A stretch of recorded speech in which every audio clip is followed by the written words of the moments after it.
I hope everyone is well. So these are the mini readings by sign for the period from the 28th of March, full moon, to the new moon, which is 12th or 13th of April. So as always, you can watch all of these. It's there might be a little bit more, have more meaning for the sun signs or even the moon sign or the ascendant if you've got that, but you could also have quite a lot of energy in a particular sign, other planets in a particular sign. So it might you might feel if you watch one that it corresponds to you more, and that would be why probably.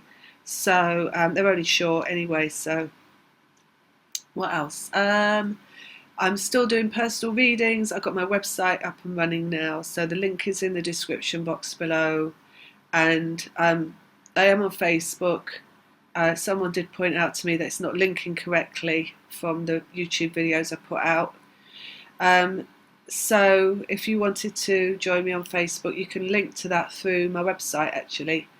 It's got a link there which works, takes you to the right page.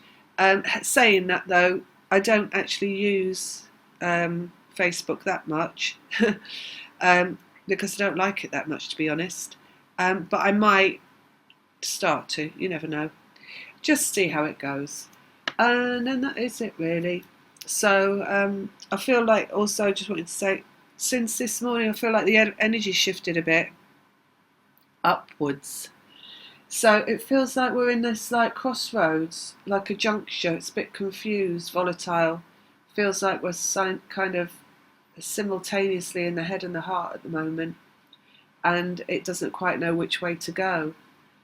And that will be fulfilling some kind of function, no doubt. But as I say, it's quite volatile at the moment. It's a bit hard to see why that is, and it's a bit like watching a football match and it's getting to the final few minutes and nobody's scored yet. It feels like that energetically. It's kind of weirdness, right? But it did when I got up this morning feel more like the heart was winning.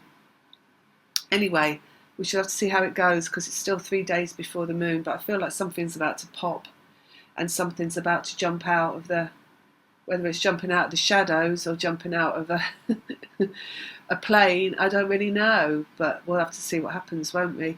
Anyway, that's it for the intro. And like I say, you can book a personal reading if you click on the website in the link. It'll give you all the information. And speak to you later. Lots of love. Bye. Hello, welcome to my channel. If you've not been here before, it's where I talk about twin flame process. These are the short readings which are for the each sign, and it's going to be from the moon, the full moon that we're coming into in Libra on the 28th, taking us through to the next new moon, which is on around the 12th or the 13th of April. So we're going to start. With Aries because we're going to come into Aries. So that's what they're saying to start with, right?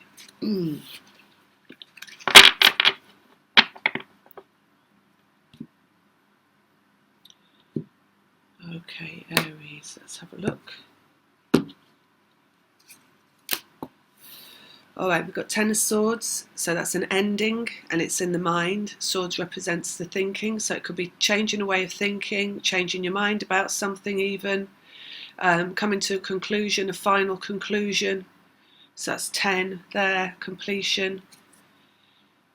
Ooh, King of Pentacles, which is the manifested masculine energy. So that is, in terms of twin flame process, this is the one that you're connected to that's working from the masculine, coming into a manifestation in the physical. So got ending in the mind. So mind is the ego, is thinking.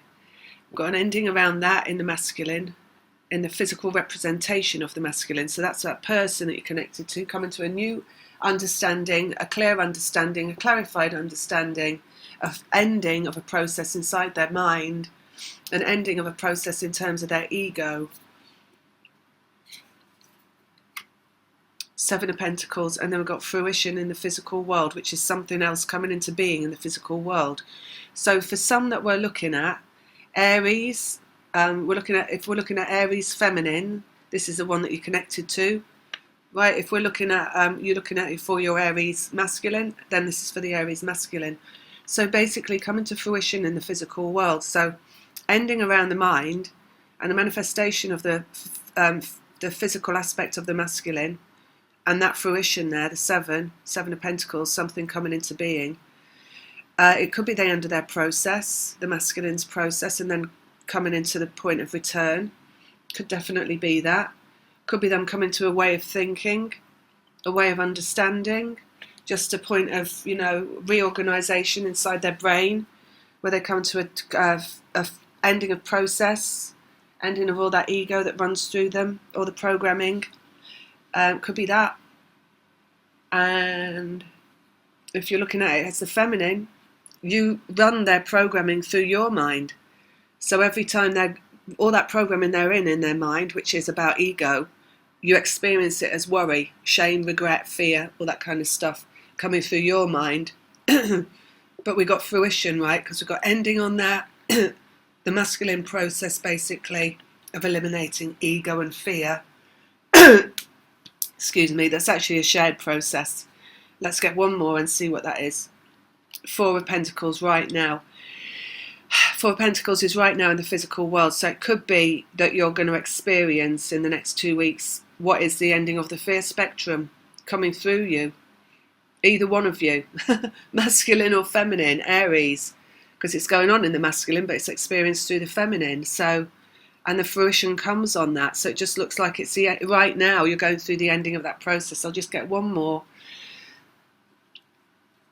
Yeah, like Nine of Pentacles, which is the representation of the feminine in the physical world. It's completion for the feminine in terms of her own process. It's where you come into authority over your actual life in the physical, your incarnated life. So you come into like your absolute kind of every element of your existence, self-worth, self-love, harmony, understanding, balance, higher self, all these things just coming into like at the end of your process basically.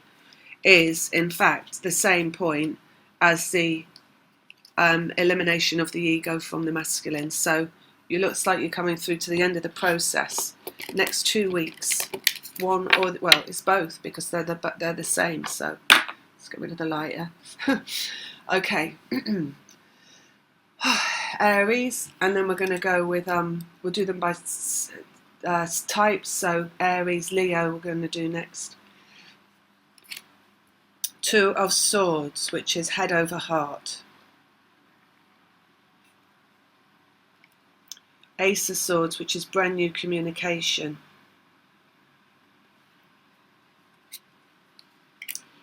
Knight of Cups, which is romance or love coming towards you, if you like. So basically what we've got here is Two of Swords, that's head over heart. You can see it's upside down, so it's actually the heart's on top, so that means the heart's in control. So when it comes to making choices, which is also what two is about, is making choices from the heart, leading to brand new communication, Ace of Swords. And we've got that in the Knight of Cups, which is love coming towards you. So whatever is being made in choices, being made from the heart, leading to communication, which is about love. Love coming towards you, basically. So it's, you know, it's not necessarily romance. It is a romance card, but it's upside down again as well. So it's just taking that into account, you know, that it's this is like the card for love coming towards you.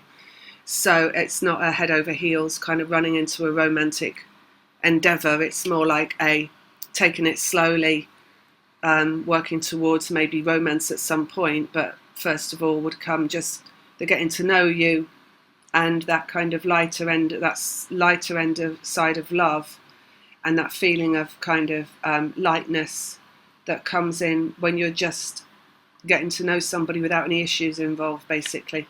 Let's get one more out on it. 7 Wands, resistance. I'm going to need another on that.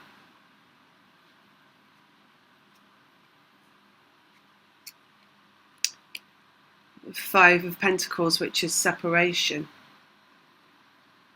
So basically when you got the two of You got the Two of Swords, right, and it's about head over heart. It's whether you operate from ego or whether you operate from love, basically, and love in the sense of freedom and non-judgment, which is a higher octave of love. So if it's coming towards you through the higher octave of love, then there's going to be no resistance, right? It's how you operate in terms of that.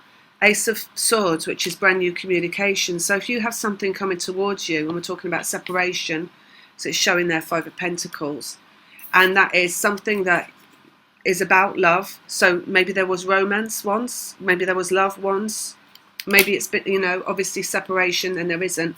What is resistance, basically, in terms of that, is how you operate in your physically manifested existence. So how are you going to operate? Heart or head? So the resistance is always coming from the head. So if you've got love coming towards you, you don't want to operate from the head. You want to operate from the heart, which is an energy to let go. Another reason I believe that the Knight of Cups is showing upside down, because it's more of a let go energy around love. It's more like a let's just see what happens. Let's just let this go with the flow. Let's just leave it open. Let's not put any demands or restrictions, because restrictions are resistance. Demands are resistance. Dragging up the past is resistance. It's in the head, right? It's not the heart, all that stuff.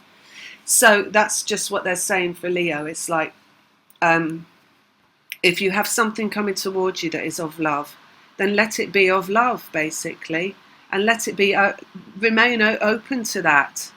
Don't be closed off in terms of it because of maybe what you had before. Use this as an opportunity. Ace of Swords is an opportunity for brand new communication, right? So what's brand new communication? It's not dredging up the past, and it's not talking about the backstory behind whatever this is. It's just letting it flow forward in a brand new way, which is not trying to like be in the energy of differences. It's being in the energy of openness. Don't put labels on things, basically. Don't put labels on a person if they start coming towards you. Right? Let it be open. Let it be new. Treat them like they're a new person, because maybe they are, you know. Maybe they've changed completely. You don't actually know what somebody is in the now if you've not seen them for a long time, because people change on this journey. They become different. They have to. It's what the journey is. So you've got to let them come in and see what they have become, rather than try to bring them back into who they were. That goes for everybody, really. But maybe that's what it's for you in the next 2 weeks. If it's coming towards you, then just take note of that. Right, next, fire, Sagittarius. Hermit, wisdom. King of Swords, this is the truth of the masculine. It's a frequency, really. So yes, swords is the mind, but it's also truth. Right, so truth is a frequency, it's a vibration, it's a cleared vibration, it's an authentic vibration, which is a vibration of source, which is a massive let go, right, in terms of ego.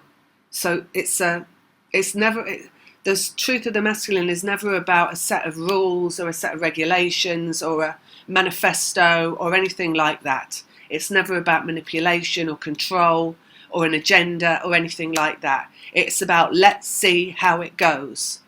Let me just put this out here and let's see what comes back. Throwing it out to the universe, just like everything else that you have to do when you let go. Just let go and give it up to God is the aspect of the masculine when they come into their authentic vibration, their frequency of source. So we've got wisdom, right, tied to that. Frequency. Change, Five of Wands. So this is changeable vibration as well, because it's the wands and that is vibration. It's confusion as well, so it's what is unclarified. I'm going to need one more on that. And then we've got Queen of Wands, which is the vibration of the feminine aspect. So the feminine aspect is the grounding aspect in the whole of in the process, right, and in the connection. So your grounding comes through every aspect of you in your physical life. That's why the Nine of Pentacles woman is the end of the story, because she's thoroughly grounded into her physical existence. There's no holds barred into like what she can feels like she can accomplish in this physical existence simply by putting her will forward into it. But in terms of that, what you're actually arriving at, because we're vibrational rather than physical, we're actually a vibration, and we're all the time, and we're only physical some of the times. And your vibration is enormous. It surrounds your physicality, right? So everything comes to you through your vibration. So actually the groundingness that comes into the physical existence of the feminine, where she's thoroughly in harmony with her existence, right? Which is giving it up to God, frequency, because it's not about control, it's not about willpower, right? It's about giving it up to God. That's the frequency, that's the vibration. But the grounding into the physical life is also, I have choices. I can do what I want to do here. And I know, because I gave it up to God, that everything that I do will be successful. That everything I want to accomplish, I will accomplish. Not by forcing and pushing, not by manipulation, not by control, not by domination, but by letting go and giving it up to God and knowing that it will come through for me. So that's the arrival, right, in the feminine vibration, which is actually the match to the masculine's vibration, the frequency that they have to come into. It's a giving up of ego. It's a letting go of control. It's a letting go of trying to squeeze things through the mind into and the doing and the action, into being. And it's the knowing that things will just come to fruition in the way that you want it to, because it's vibrational first, and then it becomes actual physical. So confusion, wisdom, confusion, what is clearing confusion for you in the next 2 weeks? Maybe you're coming into your final location, and maybe you are coming into your powerful vibration, which is your authenticity, which is understanding all of that. And maybe they are too, because that is going to be bringing them into that clear frequency, because you're connected through that vibration, right? And maybe that is clearing confusion and bringing some wisdom into the masculine. And that's what also leads to reconciliation and reunion, is the clearing of vibration. It's the clearing of the frequency, rather than the domination and the trying to the manifesto and the manipulation of the physical world. Right, so we got that for Sagittarius. And then I'm going to come back with the next group. See you soon. Bye.